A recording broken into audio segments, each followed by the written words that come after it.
कबीर नामं परमं पुनीतं युगे युगे स्वामी हरति दुःखं दातारमुक्तं पुरुषं पुराणं चरणारविन्दं सततं नमामि। चरणारविन्दं सततं नमामि। बोलिए सद्गुरु कबीर साहिब की जय। संत समाज की जय। भक्त समाज की जय। अर्चनीय वंदनीय मुद मंगलमय संत समाज, सत्संग की सरिता में उपस्थित आत्मीय बंधुओं, ममतामयी करुणामयी वात्सल्यमयी माताओं प्यारी बहनों, इस वसुंधरा की गोद में खेलने वाले नन्हे मुन्ने प्यारे प्यारे बच्चों, आप सबके बीच कुछ देर कुछ बात प्रस्तुत है।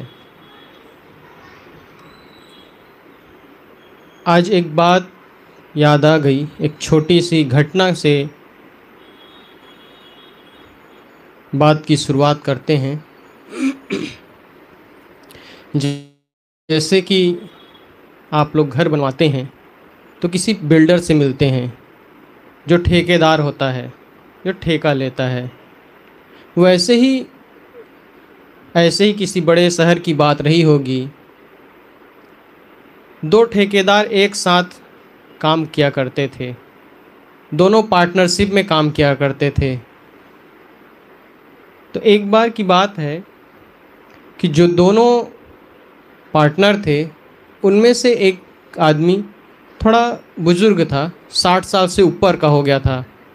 तो उसने अपने साथी से कहा कि भाई बहुत साल हो गया ये सब काम करते करते, और अब थोड़ा भजन भक्ति में मन लगता है, मन होता है कि ये सब अब काम धंधा छोड़ करके संतों के संग लग जाऊं, अपने घर परिवार को भी थोड़ा समय दे दूं।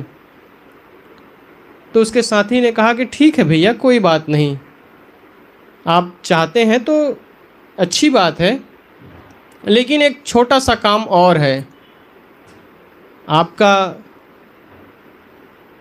हम एक अच्छे ढंग से विदाई दे करके, विदाई पार्टी के रूप में एक समारोह रखेंगे और उसके बाद आपको इस काम से मुक्त कर देंगे।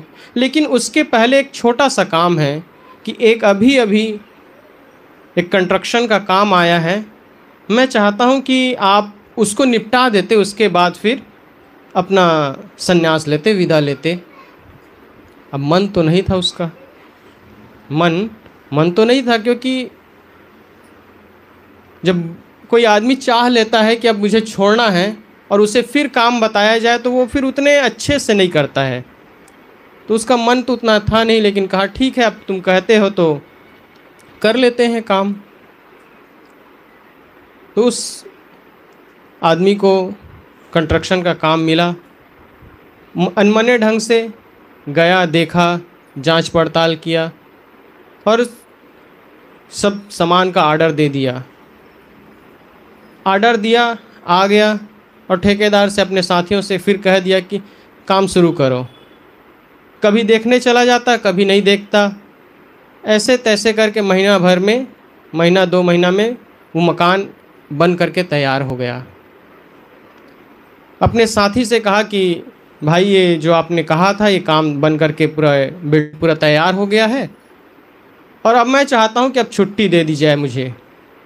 कहा कि ठीक है, अगले संडे छुट्टी का दिन अपने सभी दोस्तों को, परिवार वालों को बुलाएंगे और पार्टी करेंगे और उसके बाद आपकी विदाई होगी।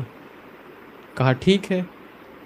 अगला संडे का दिन आया, बहुत धूमधाम से पार्टी रखी गई, पार्टी हुई और जो साथी था, जो उसका छोटा बिल्डर था, उसने माइक लिया हाथ में और कहा कि भैया आपने आज तक मेरा इतना साथ दिया, मैं उसके लिए आपको बहुत बहुत धन्यवाद देता हूँ। आपने इतने अच्छे ढंग से काम किया है कि आपकी लोग आज भी प्रशंसा करते हैं। लोग मानते हैं कि आपके जैसा बिल्डर हमारे इस नगर में कोई भी नहीं है, और इसके लिए आप बहुत बहुत प्रशंसनीय हैं, इस प्रशंसा के पात्र हैं आप। और इस समय आप संन्यास ले रहे हैं, इस काम से छुट्टी ले रहे हैं। तो मैं चाहता हूं कि अभी अभी जो भवन बनकर तैयार हुआ है, अभी अभी जो बिल्डिंग बनकर तैयार हुआ है, ये चाबी उस भवन की मैं आपको तोहफे के रूप में, गिफ्ट के रूप में ये भवन आज से आपको सौंपता हूं। अब सोचिए, वो जो बिल्डर था उसका मन तो नहीं था काम करने का, ज़बरदस्ती काम किया था। और उस चाबी को जैसे ही उसे पता चला कि ये मेरे लिए था, उसके आंखों से तो आंसू बहने लगे। काश मुझे पहले पता चला होता कि जो अंतिम में मैं बिल्डिंग बनाने वाला हूँ ये मेरे लिए है, तो मैं ऐसा भवन बनाता, ऐसा भवन तैयार करता कि आज तक ज़िंदगी में मैंने कभी भवन नहीं बनाया है। और वो पश्चाताप करने लगा, रोने लगा। काश कोई मुझे थोड़ी दिन पहले बताया होता तो मैं बहुत सुंदर घर बनाता। बंधुओं, ये उस बिल्डर की दशा नहीं है, हम सबके जीवन की दशा है। आज हम सबको ये मानव का तन मिला है, शरीर मिला है, संतों का संग मिला है, अच्छी भूमिका मिली हुई है, फिर भी हम अपने जीवन को किस ढंग से जी रहे हैं। कहीं ऐसा तो नहीं कि इस दुनिया से हमें जाने का वक्त आए तो हमारे आंखों में आंसू आए और यह पता चले कि मुझे आज यदि जाना है तो मैं इस जीवन को इतने अच्छे ढंग से जिया होता कि कोई इस जीवन को नहीं जी पाया। हम सब के भी आंखों में उस दिन आंसू ना हो। सदगुरु कबीर ने कहा है ना, क्या कहा है?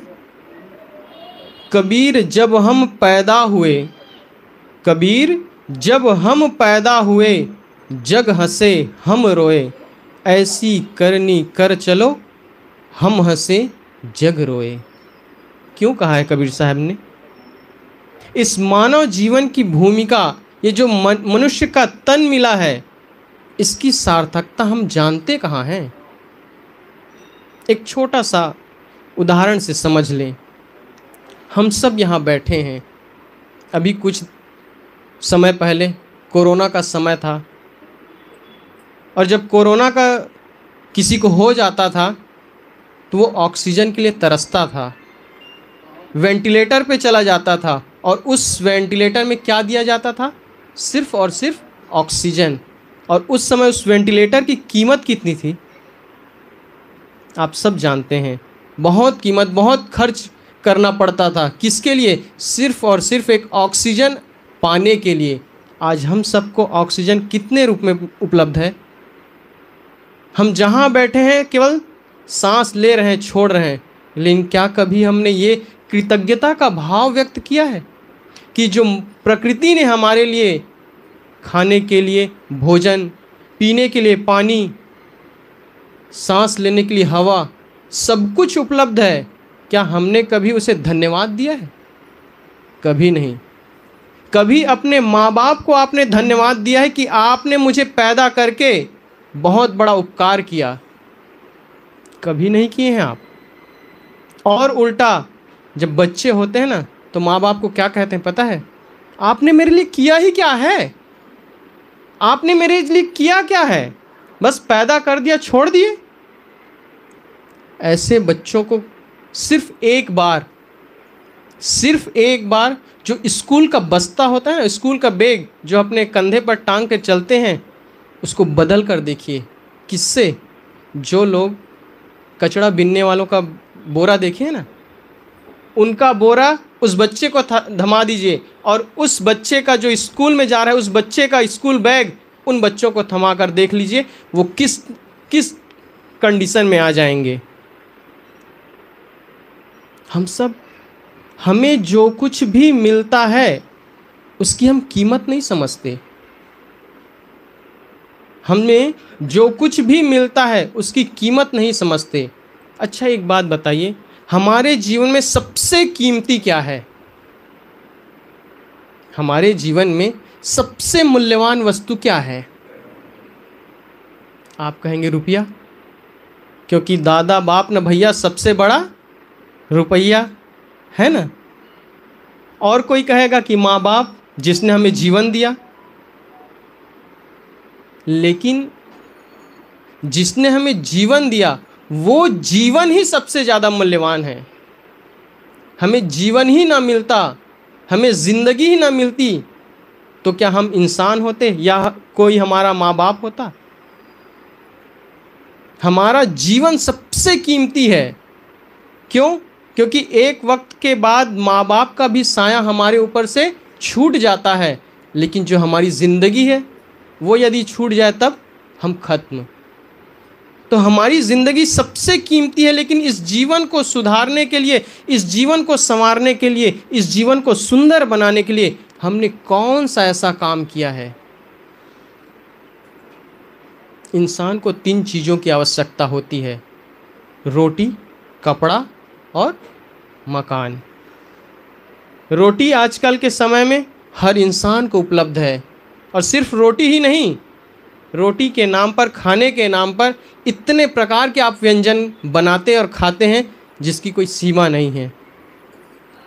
कपड़ा, आजकल कोई सिर्फ फुल पैंट और शर्ट में रहता हो ऐसी भी बात नहीं है। अनेक प्रकार के स्पेशल से स्पेशल खूबसूरत दिखने वाले कपड़े हमारे पास उपलब्ध हैं।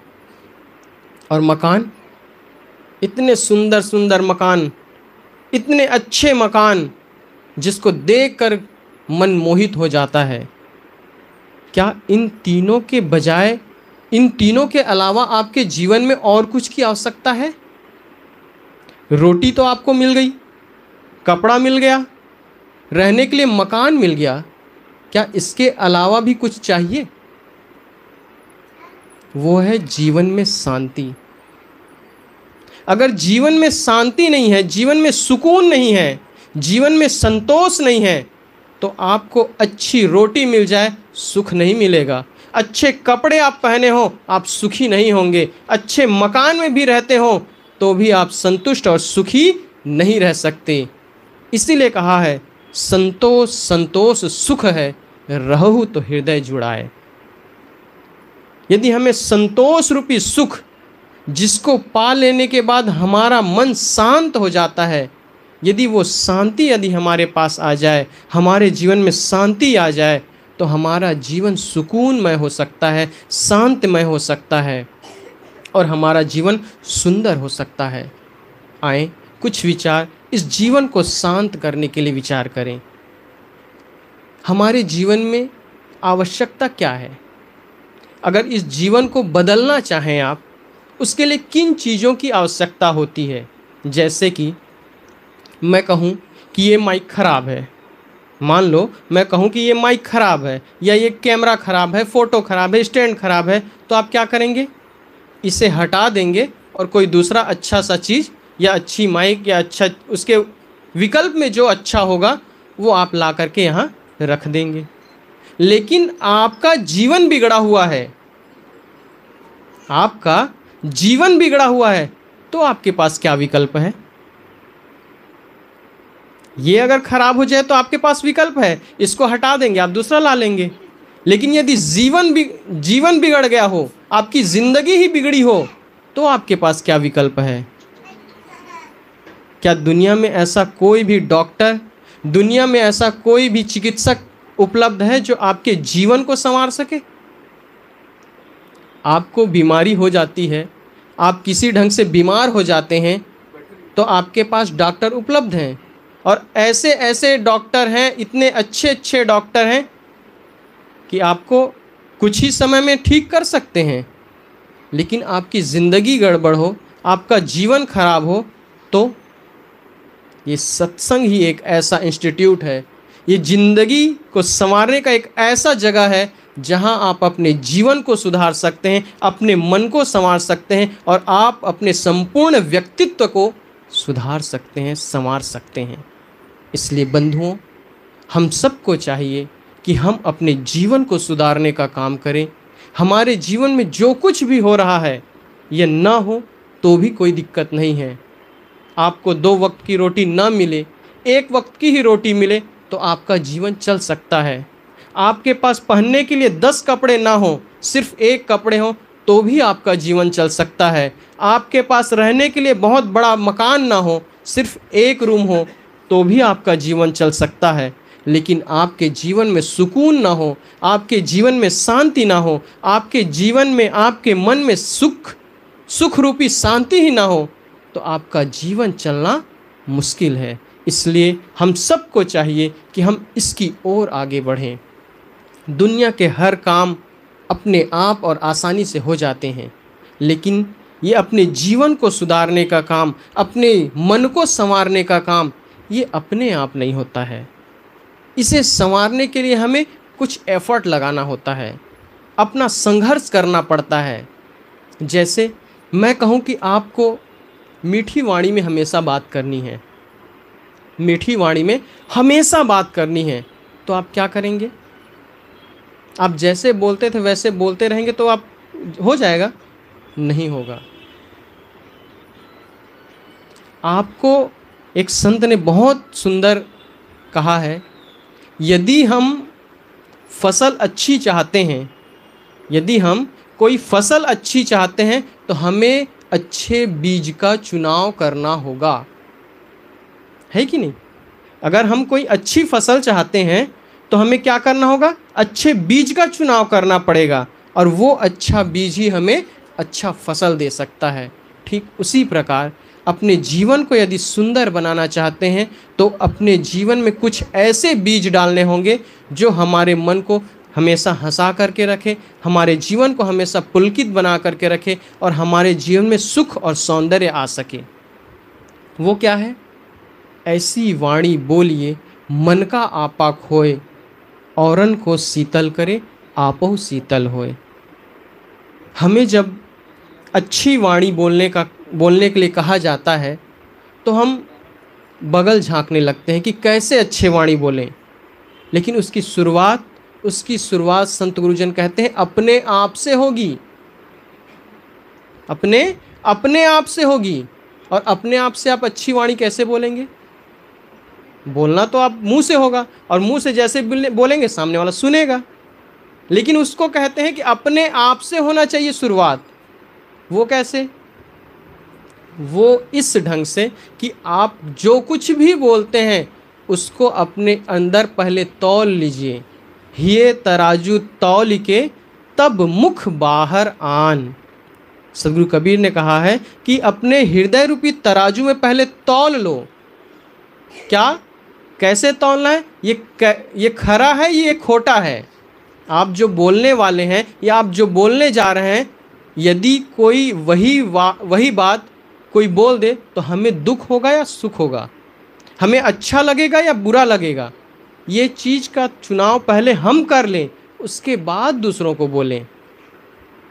शुरू में तो आपको कठिनाई होगी, हर नए काम को करने के लिए शुरुआत में कठिनाई होती है। जैसे आप कोई काम करने जाते थे तो जिस काम को आज करते हैं आप आसानी से कर ले जाते हैं। जैसे जब छोटे बच्चे थे हम लोग तो साइकिल सीखते थे, कितना घिरे होंगे साइकिल सीखते समय। कभी घुटना फूटता था तो कभी पैर टूटते थे, कभी और कहीं चोट लगती थी। लेकिन आज हमें साइकिल दे दिया जाए तो हमें सोचना पड़ता है कि कब ब्रेक मारना है, कब पैडल मारना है। ठीक उसी प्रकार अपने जीवन को जब सुंदर बनाने का काम करते हैं तो शुरू में आपको लगती है दिक्कतें, और वो दिक्कतें आनी ही हैं, लेकिन जब उस पर अभ्यास हो जाता है तो हमारा जीवन सुंदर हो सकता है। मैं यही कह रहा था कि हम अपने जीवन को सुंदर बनाने का काम शुरुआत करें, अपने वाणियों को पहले सुधारें, अपने विचारों को सुधारें। जो कह रहा था ना अभी कि अपने आप से शुरुआत करना है, अपने आप से शुरुआत करने का मतलब ये है कि अपने मन में जो आप विचार करते हैं उन विचारों को सुधारना शुरू कर दीजिए। आप किसी को कुछ बोलते हैं तो बोलने के पहले विचारते हैं, सोचते हैं, और जो सोचते हैं वो सीधा निकाल देते हैं। लेकिन उस सोचने के बाद उसमें थोड़ा सा अपना दिमाग लगाइए कि मैं जो बोल रहा हूँ वो सही है या गलत। 1 सेकंड, बस 1 सेकंड रुक करके वो बात सोच लीजिए कि अच्छा है या बुरा, और उसके बाद निकालिए। देखेंगे आप कि 70% अच्छी बातें एक दिन में ही शुरू हो जाएंगी। ये चीज़ें बहुत ध्यान देने की होती है और एफर्ट लगता है, संघर्ष लगता है, लेकिन जब हम करने लग जाते हैं तो कोई भी काम असंभव नहीं है। कहा गया है, करत करत अभ्यास के जड़ मति होत सुजान, रसरी आवत जात ते सिर पर परत निशान।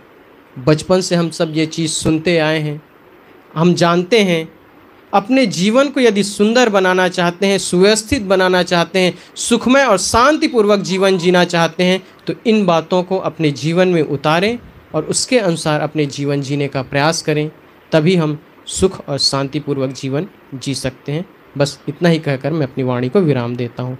बोलिए सद्गुरु देव की जय।